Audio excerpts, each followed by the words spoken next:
Hey guys, EBPMAN here, and today we're doing the largest unboxing that we've done to date on the channel. Today we're going to be looking at this LG 38-inch ultra-wide monitor. Let's check it out. Alright, so as soon as you open up the box, you get this nice little instruction guide here helping you with the unboxing. So we'll put that over to the side. Instruction guide, information about the product. This happens to be one of the largest widescreen monitors on the market to date. Asus, Dell, Sony, several other ones, Samsung have been creating monitors, but the monitors don't go larger than 34 inches. So this is the only 38 inch on the market that I'm aware of. You have your little accessory box here. Put that over to the side. Here you have, this is the, looks like the stand for the monitor, so it's very, again, small. And here we have power cable. Let's see what else we have.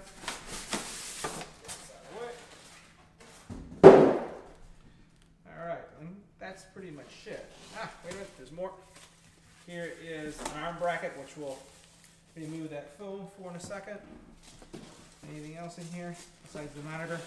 Nope, looks like the next step is the monitor. Let's move this aside.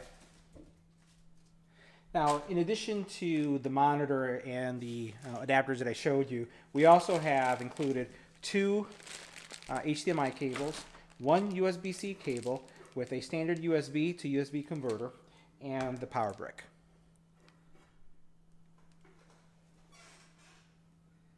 Now, mounting the back plate, as you can see right here, is pretty simple. There's no screws, nothing to attach.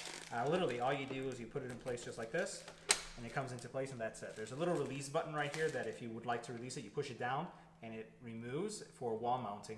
But I'm not going to have it on a wall mount, so all you do is put it into place, and that's it. Now, again, real simple. You don't need any screwdrivers or any type of tools. These two screws are going to go attached into the base right here. So I'll just raise them like this. And once I have them raised, they're going to show up right here. I'll put it in place, and then all you have to do is just tighten. So once you're done tightening, you can obviously have it rest on the leg itself. But once again, what I like about this setup, and we're seeing this with a lot of the modern televisions and monitors, is really there's no tools required. They really thought about what is it going to take to set it up, and once you tighten these screws, and you notice no tools required, very easy setup. Now in the back here you have two HDMI, one video port. You also have a USB-C, two USB ports, audio, as well as your power adapter port.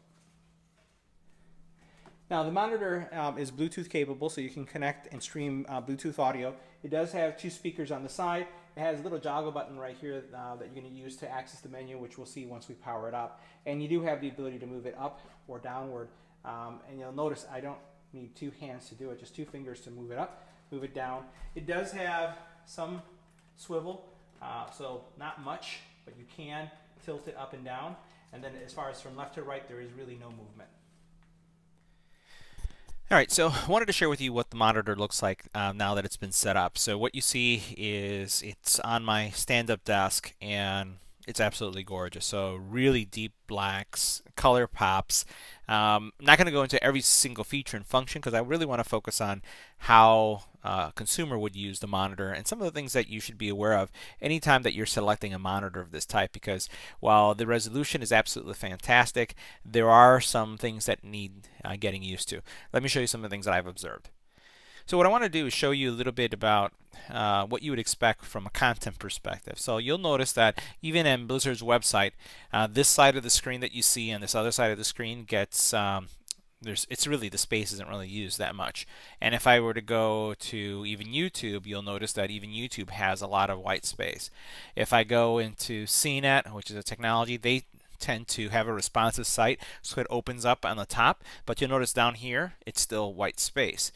If I were to go, for example, even to CNN, and I'm looking at CNN's website, you have unused space on both sides. And this is a pretty good illustration of really what the content is designed for. But at the same time, if you think about the content that you have here, you could literally have 3 different sources of information, 3 panels worth, and it's still very digestible, the information. So this is a good illustration of what you could expect if you were to source the content across all 3 screens. So the question you may ask yourself, why such a wide screen? Outside of gaming, why would you need something this big? And I'm going to show you what a gaming, gaming like on a StarCraft or Diablo, one of the other games, what it looks like in a second. But it really comes down to this. You'll notice on one side I have CNN, on the other side I have my Photoshop open, and these are this is like having literally, if I had 2 full screens, there would be a separator right here, and I could have 2 screens side by side, and I have it all on one screen. Now it did take some adjustment for me when I installed the screen, because the fonts were a little bit crisper, text could have been a little bit smaller, so I did some tweaking, some adjustment just to get it right. And you do have in this area here a lot of options. So if I go over here, you'll notice you have your little input settings, things that you can select and modify when it comes to different inputs. You do also have the ability to go into a menu of options so that you can make some changes to brightness, contrast, and there's just so much stuff there. The audio is really good, so what I'll do is I'll switch audio sources just for a second so you can hear how the audio coming from the speaker is. I had to actually tone down the brightness because it was just too bright, as you can see there, but all in all, it's a great experience. All right, so wanted to share with you like what the audio would sound like in this. So I'm going to go ahead and hit play here. This is one of my videos. Hey guys, EBPMAN. And I have the volume low, so I'm going to maximize it here, and then I'm going to go on my desktop and do the same thing. Let's go ahead and check it out. Now there is an emerging trend. So this is what the audio sounds like, and it's halfway. This is more than enough for me to, edit videos and update content. Watching movies, it gets very loud. I'm not going to say that it's going to be super bass heavy. It's moderate. I would say it's pretty balanced between bass, mids, and highs, but it's more than enough. Would I choose to get an external speaker? Yeah, I think I will. I'll probably have something on the side. The cool thing is that this monitor is also Bluetooth, so that I can stream content from my phone or any other device directly to it, so there's a lot of flexibility there. Now even some of this content that I have right here, if I blow this up to full screen, you're seeing how much content's coming through, but you do see the black on the side.